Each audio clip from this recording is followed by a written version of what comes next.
رات کے 10 بجے ہیں۔ السلام علیکم، یہ ریڈیو پاکستان ہے۔ در شہوار توصیف سے خبریں سنیے۔ اہم خبروں کا خلاصہ۔ وزیر اعظم نے کہا ہے کہ ہر حوالے سے ایک شہری کی سلامتی ریاست کی ذمہ داری اور ترجیح ہے۔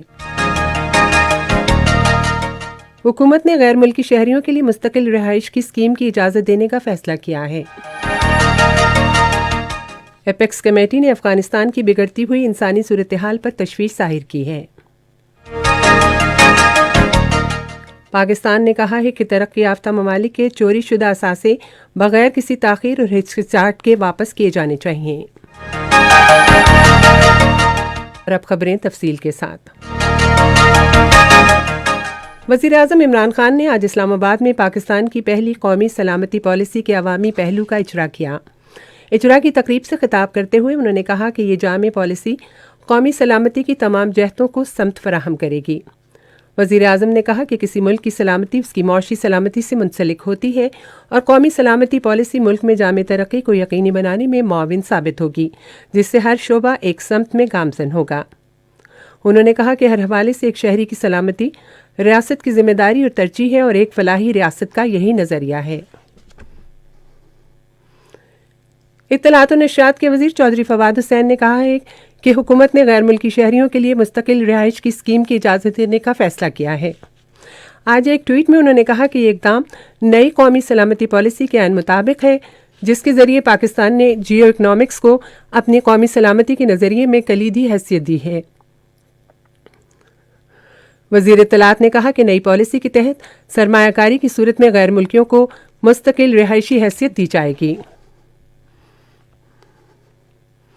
افغانستان کے بارے میں ایپیکس کمیٹی کے تیسرے اجلاس کی صدارت کرتے ہوئے عمران خان نے کہا کہ جنگ سے تباہ حال ملک میں انسانی بحران سے بچنے کے لیے پاکستان افغان عوام کی تمام ممکنہ مدد کے لیے پرعزم ہے۔ انہوں نے کہا کہ پاکستان افغانستان کے لیے اقوام متحدہ کی امداد کی اپیل کا خیر مقدم کرتا ہے۔ ایپیکس کمیٹی نے افغانستان میں انسانی حقوق کی بگڑتی ہوئی صورتحال پر پھر تشویش کا اظہار کیا اور عزم ظاہر کیا کہ پاکستان مشکل کی اس گھڑی میں افغانوں کو تنہا نہیں چھوڑے گا۔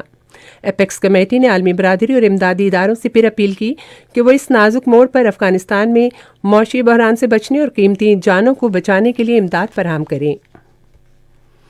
وزیر داخلہ شیخ رشید احمد نے کہا ہے کہ افغانستان کے ساتھ سرحد پر باڑ لگانے کا کام نئی افغان حکومت کو اعتماد میں لینے کے بعد مکمل کیا جائے گا۔ آج اسلام آباد میں صحافیوں سے گفتگو کرتے ہوئے انہوں نے کہا کہ 2600 کلومیٹر کے علاقے پر باڑ لگانے کا کام مکمل ہو چکا ہے، جبکہ بقیہ 21 کلومیٹر کا کام بھی مکمل کر لیا جائے گا۔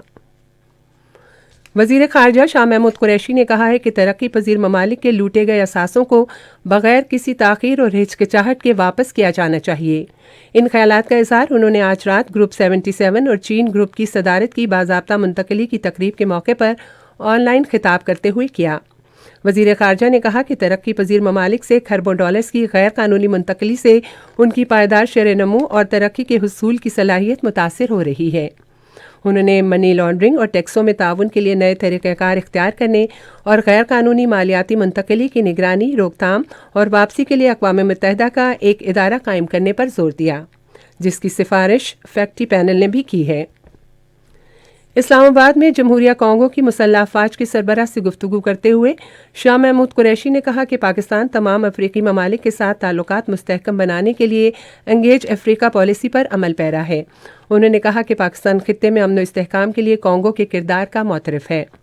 کمانڈر ان چیف نے اقوام متحدہ کے امن مشن کے تحت کانگو میں تعینات پاکستانی فوجیوں کی خدمات کی تعریف کی۔ گزشتہ شب بنو کے علاقے جانی خیل میں دہشت گردوں کے ساتھ لڑائی کے دوران پاک فوج کے ایک جوان نے جامع شہادت نوش کیا۔ فوج کے شعبہ تعلقات عامہ کے مطابق دہشت گردوں نے 13 اور 14 جنوری کی درمیانی شب کو ایک فوجی چوکی پر فائرنگ کی۔ فوجی جوانوں نے فائرنگ کا فوری جواب دیا۔ ISPR نے کہا کہ شدید فائرنگ کے تبادلے میں وہاڑی کے رہائشی 26 سالہ سپاہی سرفراز علی نے جامع شہادت نوش کیا۔ آج رات ملک کے مختلف علاقوں میں زلزلے کے جھٹکے محسوس کیے گئے ہیں۔ زلزلہ پیما مرکز کے مطابق اسلام آباد، مردان، سوات، مانسیرہ، آزاد کشمیر، گلگت بلتستان، کوہستان، پشاور، بالاکوٹ، بٹگرام، سوابی، مالاکنڈ اور چترال میں زلزلے کے جھٹکے محسوس کیے گئے۔ اس کے علاوہ بنیر، دیر، غزر، وادی نیلم اور گردونواں میں بھی زلزلے کے جھٹکے محسوس کیے گئے۔ زلزلے کی شدت ریکٹر اسکیل پر 5.6 جبکہ گہرائی 100 کلومیٹر ریکارڈ کی گئی۔